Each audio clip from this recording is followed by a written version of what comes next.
Welcome back to Real Talk with Chuck and Pam. Hey, Chuck Kaplinski, how are you? I'm eating a salad and I'm fat. How are you? I'm not eating a salad and I can't fit into any of my clothes. So there we go. Your clothes are too small anyway. That's your problem. Oh, I wish If that you was the wore real truth. clothes, you wouldn't have a problem. Well, talk about disappearing. Let's talk about a haunting in Venice. How'd you like that segue? Look, well, that's why you get the big bucks. Don't I though? Ooh, gonna cash that check right now. And you and I, we missed it at the critics screenings, and we both just saw it last night. I was 1 hour ahead of you. Uh-huh. Do you want to take this one? I think you're a little bit more of an Agatha Christie. Do you like that? There I go with my Spoonerisms again. Agatha Christie fan. Although I love whodunits. You know, I didn't really start reading her until Kenneth Branagh brought out Murder on the Orient Express. Oh, okay.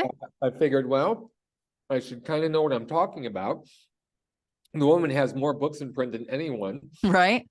So I should read a couple of these, just to see what the deal is. And obviously she follows a structure. Yes. This is a formula. I did not see Death on the Nile. The second one. Yeah, I did. That one kind of got lost in the COVID shuffle. Yeah, and that's okay. And got by me. I know I think it's on Hulu or Disney at the moment. Okay. I do want to go back and watch it though, even if it's subpar, because I think the key to all these films, Murder on the Orient Express, Death on the Nile, and now Haunting in Venice, is Kenneth Branagh as Hercule Poirot. Yeah. I mean, for me, you can tell when an actor is enjoying themselves. You can tell he is just having a blast with this character. And it's just so much fun to watch him. This time out, though, it's a different Poirot. I mean, this guy at this point, we're dealing with post-World War II Europe. He is incredibly disillusioned. He's basically gone into self-imposed exile in Venice. He doesn't want to have anything to do with anyone anymore. He says at one point that death has crossed his path too often. I think he's just completely demoralized with humanity as well.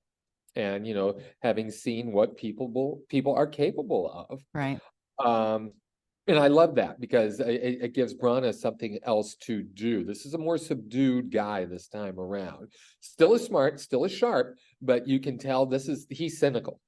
He's really lost, all faith in everything, which of course makes him a prime candidate to go to a seance because he's going to be Mr. Skeptical. He's going to just poke holes in this left and right, which he is pulled into by the Tina Fey character, Ariadne, who apparently was an author who has fictionalized his accounts of his cases and made millions of dollars. She's very successful.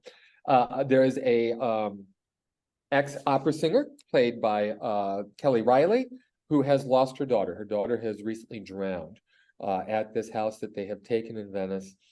And she has hired Joyce Reynolds, played by Michelle Yeoh, to hold a seance. She is a medium of some report, and she wants to reach her daughter somehow, some way.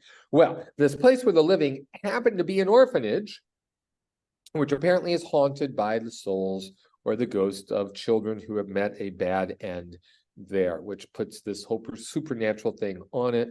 The seance goes horribly awry. Then something really shocking happens. I got to tell you, I didn't see that one coming. Someone is murdered.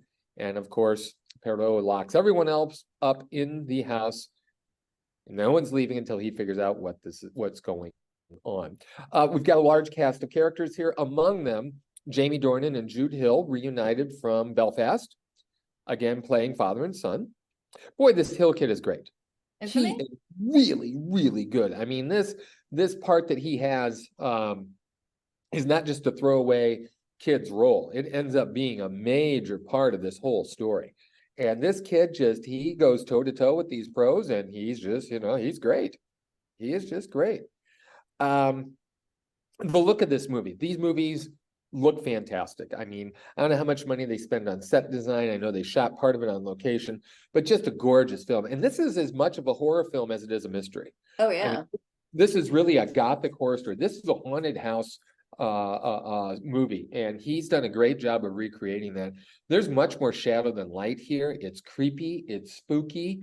The ending, the solution, it's a come on, you got to be kidding me type of solution, but that's what you get with the Agatha Christie novels I've read. This is the whole setup. It seems improbable. The explanation is, well, I guess it could have happened that way. If you say that's what happened, fine. These movies you can poke holes in left and right, but that's not why we go. We go to be entertained. And personally, I go to watch Braun in this role. He could do this repeatedly till he retires, and I would be perfectly happy. So I ended up liking it. I did too. It was like a perfect movie for last night. I really didn't feel like going to see a movie, and I was just thrilled to be taken away and entertained and not really have to think. Although I will say that I figured out the whodunit, but I didn't figure out all the other little nuances and the whys in the house. The whys, okay. Yeah, they're a bit of a stretch. There's no question. Yeah, but they're fun. It's absolutely. You froze. Okay, yeah, you disappeared. My internet says that it's unstable because we're gonna keep going.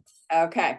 Go back to where you were saying it's fun. That's where you froze. It was fun, and I love seeing the reunion of the Belfast characters, or at least a couple of them, with Jamie Dornan and, as you mentioned, the little boy, Jude Hill, is it?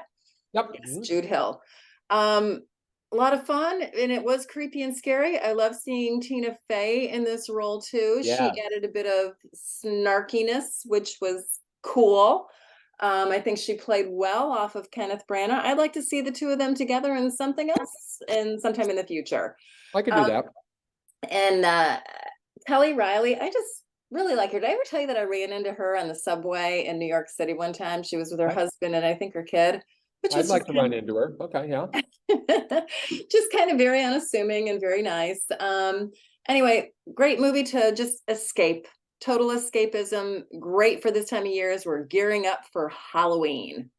Yep, that's what we're doing. That is. Right. So you got a snappy segue to get to the other two there, lady? Well, let's see. Let's take a look at how much I love Halloween, and I love stories, and rom-coms are a lot of fun. And guess what we have? Wow, that was lame. That was lame. Really, all right, whatever. Really anyway, we'll take it. You got us to where we needed to go, so go for it. We've got Love at First Sight, starring Haley Lu Richardson, which is one of Chuck's favorite upcoming stars who I think she's not up and coming anymore. I think she's here. What do you think? I think she's here. We've got she plays the young woman Hadley, and she's a bit of a mess. She's a little bit of a scatterbrain, and she has to go abroad to England to her father's wedding. He's getting remarried to this woman named Charlotte, whom she has never met. And being the bit of a scatterbrain that she is, her phone isn't charged. It's never charged. And we get a little bit of an indication as to her statistical analysis by the lovely Jamila Jamil, who isn't she wonderful? Yeah. She's the narrator in this, and it's kind of fun how they create statistics and probabilities as she, meaning Hadley, runs into this boy named Oliver, played by Ben Hardy, who happens to be a bit of a math whiz or statistician who's going to some Ivy League school for some degree in math. Yeah. He is British, and he is going home for an event. So they're both going home or going abroad. And what are the chances of them meeting? Well, we find out exactly what the chances are of them meeting, and given the situation, because she's missed her flight and now she's going to be on Oliver's flight. Well, Hadley's daddy sprung for a first-class ticket, and well, Oliver didn't get one. But wouldn't you know it, his seatbelt doesn't work back in economy. So we see Jamila Jamil again, not as the narrator, but now as a character, and she escorts him up to first class and seats him next to the only empty seat, which happens to be, you guessed it, Hadley's. So this is a fun story of the two of them getting to know each other. And yes, this follows a formula. This is a typical romantic comedy. But as you and I have talked about, Chuck, what makes a romantic comedy work is what? Chemistry. Mhm. And these two have beautiful chemistry. These are very ordinary feeling people who have a spark when they talk with one another. And as they go to their respective places that they need to go to for their events, well, Hadley's phone wasn't charged, so she didn't get his number. And how the hell are they going to reconnect? And again, this is formulaic. There has to be some sort of a miscommunication or a misstep. So the two of them are separated. And how will they find themselves together again? And we want them to find each other. We know what's going to happen, but it's the journey of getting there that is just so much fun. And you know what? This actually has a lot of heart, and it actually tackles a few different topics in life that are a little tough to swallow at times. And I liked how they approached all of that. The cast of characters was wonderful. Rob Delaney plays her father, Andrew, and he is charming and sweet and light and adds that little bit of levity that we need. But then there's also that father-daughter relationship because they aren't always on good terms and haven't been. So it's about reconciling that. And then we've got Ben with his crazy family, and it is crazy. And his brother, let me look up. His brother is a hoot. Do you remember who plays his brother? I don't know. I've never seen him before, but I yeah. never have either, but Yeah. he It's was a family of actors. So yeah, they're all insane. right. His name is Luther in the film, and it's played by Tom Taylor. Okay. And he just balances his nerdy older brother with absolute finesse. So a lot of fun. I've watched this twice now, actually. I watched it Really? once on my own, and then I had a friend over to watch it as well. Kristen, thank you for joining me. And she enjoyed it too. Nice and light and fluffy and fun. I'd watch it again. I'd watch it again. I like I liked it for all the reasons you say. And I like, yeah, we know the formula, but one of the things I like about it is that it pokes fun at the formula. You Right? know, Jamila pops up again and again in all these different characters, and basically she's the fairy godmother. She's Right. nudging them towards each other. And so I like when films admit that they know what's going on, but we're going to do it anyway. You know, this whole postmodern take I thought was incredibly clever. And like you just alluded to, there's a serious undertone here. I mean, Mhm. they're dealing with some serious things, and these serious things inform how they're going to approach future relationships with Yeah. other people and whether they're, you know, this is a match or not. Yeah. And that's a really tricky thing to do, to balance those two, you know, a comedic tone and a serious tone. And they pull it off just wonderfully. And another thing I loved about it, it's 91 minutes. I know, right? You know, I liked when a filmmaker or writer acknowledges, okay, you know that I know where we're going. So we're going to dispense with all this stuff and we're just going to do it. You Right. know, it's already been established. Let's get this thing going. And that was a great thing too. So also got a positive review from the New York Times. Really? Well, yeah. So starts Oh. on Netflix today, the 15th, a real charmer. And guys, I know it doesn't sound like, but believe me, you'll get into this one and you'll earn points too. So yeah, check Which it is out. very important. Love it first sight, starting today. Then we have another unexpected streaming movie. I believe it's streaming on Amazon. Amazon. Okay. Yes. And it's a million miles away. Had you ever heard about this Nope. guy named Jose Hernandez? Had never heard of him, and I think you ended up liking this one a little bit more than me. Okay. It's a good story. Okay. No question about it. I mean, it is tailor-made for the movies. You know, this guy who, the son of migrant workers, becomes an astronaut. I mean, you know, that's an incredible thing. It really Yeah. is. I did some research when I was writing my review for this. There have been less than 375 American astronauts. Really? That's it. That's it. May Wow. seem like a lot, but when you stop and think about all the people who've applied, how long we've been doing this, the elite, there has been 375. That's it. That's crazy. And to think, and I loved this movie. I was I know you in did. tears at one point. I was like, oh, I can't believe that happened. I wanted it to happen, and I'm not going to tell you what it was. You know what it was, Chuck, but I don't Of want to course. spoil the it for anyone else. And I'm just so glad that they covered it. Um, Michael Pena plays the adult version of Jose Hernandez. And we start off when he was a little kid working in the fields. And he's a smart little boy. He knows math. He's just brilliantly smart. And one teacher finds that he is truly an incredible child. Well, being a migrant family, they are going to go from farm to farm to farm. And so his schooling isn't going to be consistent. I loved the teacher, who was played by, And I love that early on, which sets up a big payoff later on. right? Big payoff. It A was played by surprising Michelle. payoff. That surprised me. Yeah, Michelle Krusiak, and she plays Miss Young. And Miss Young visits the family, and the little boy translates for her, which was hilarious because he All wrong. certainly took a few poetic license, a little bit of poetic license there. And I loved the analogy. This analogy really stuck with me. She said, if trying to relate to the farming aspect, if you plant a tree and it starts to grow, but every year you uproot it and put it somewhere else, yes, it'll probably still grow, but it's not going to be as strong. It's not going to be as healthy. And that really hit home with them.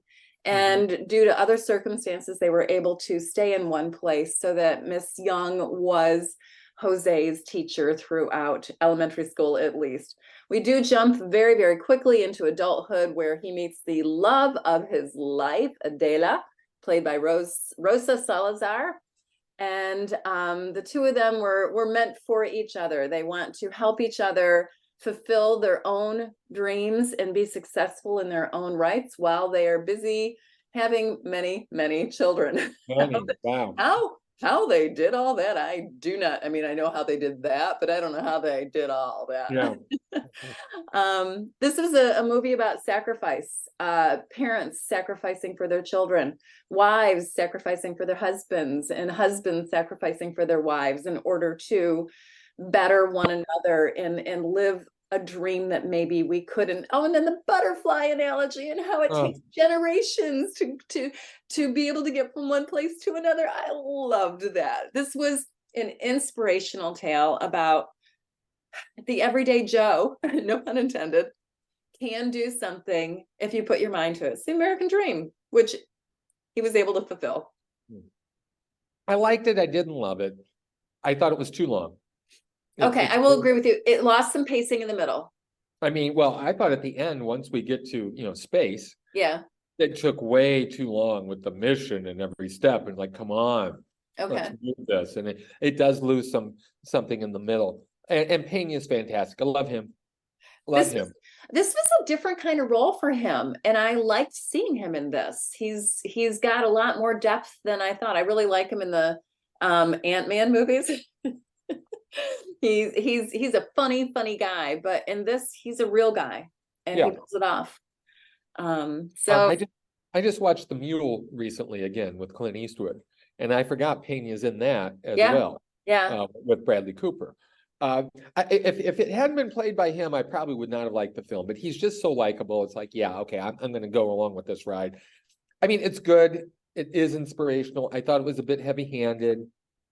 It's too long, but knocking a movie like this is like kicking a puppy dog. I mean, right? It just has nothing but the best intentions of the world. You come off as a real ass if you are squashing this. So I don't want to do that. I mean, it's fine. It's fine. This would be a great film, I think, for like tweens. Right. 12 to 18, looking for that. Not that, you want to sit them down and say, oh, you're going to be an astronaut, but this whole thing about tenacity, perseverance, and the fact that things don't happen overnight. Yeah. You've got to work.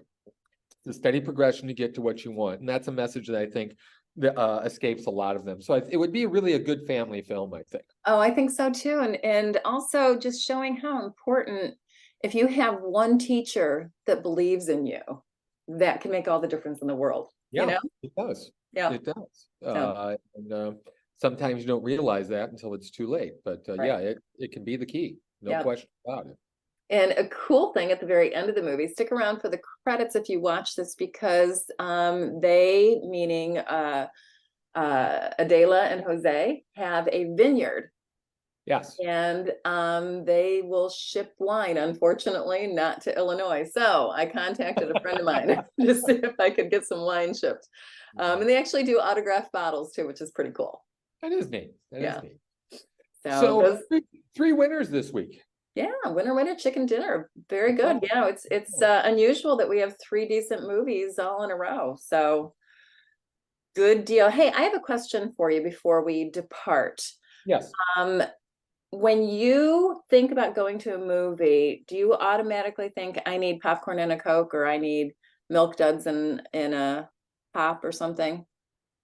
I automatically think, what am I going to eat? Okay. Okay. Yeah, I have been conditioned. It's bad that, I associate, okay, I'm going to a movie, I need to eat while I do that. And that's, a conditioned response at this point. Right. I have taken to trying to go at dinner time and then sneaking dinner in. Okay. That I don't go immediately to the popcorn or the candy or the nachos. I try to sneak something healthy in, so I am eating and watching it all and doing that. But oh yeah, completely. That's an immediate association with me. When I was going to watch a screener of some sort, I was looking through and I thought, oh, I need to make some popcorn. Why do I want to make popcorn when I see a movie? Where did that connection start? So I did a little research, and this is what I came up with. Okay. They back when the movie theaters first started, which I didn't know, AMC is celebrating its 100th year. Did you know that? Yes, I did. That's pretty cool. Do it every time I go to see a freaking movie there. Yes. Every damn time. And I love Nicole Kidman, but goddamn, I don't want to see that thing anymore that she does. I know. Anyway, back to the topic at hand. Yeah. They used to frown upon bringing any kind of food or drink into the movie theater because they just didn't want to get their seats, Right. all sticky, or their floors sticky, or what have you, because people can be pigs. And so that was really frowned upon until they started losing money on movies and people weren't coming in. And so they started selling concessions during that time period. Then we got World War II, and World War II, there was a shortage of sugar. So now they're not selling candy. What are they going to sell? They started selling popcorn. So that's where the whole thing started with popcorn in movies, is during World War II, which I thought was kind of a cool little tidbit. I knew about the candy thing. I did not know about the World War II popcorn thing. Thank you. You are welcome. Every once in a while, I can share a little movie information. That is neat. All right, good. I'll think about that every time I eat a handful now. Thank you. Too. What do we have up for next week? We have got a movie on Netflix called Cassandro, which I know little about, other than it's apparently about a Mexican wrestler. And it has Gael Garcia Bernal. Yes, which I knew you would be happy about. You bet. Those twinkly brown eyes. Yes. That's right. There's also a horror film coming out called It Lives Inside, which looks very intriguing. Might give that one a shot. The other big release is one that I don't think either of us will see, The Expendables 4. I think I'm going to skip that one. I think life is just too damn short. I know, right? A horror film and a biopic about a Mexican wrestler. Right now, that's what we got for next week. Now, we do have Dumb Money coming out in major cities this Friday, today. And then it's going to be opening in 2 weeks. I believe we get it on the 29th.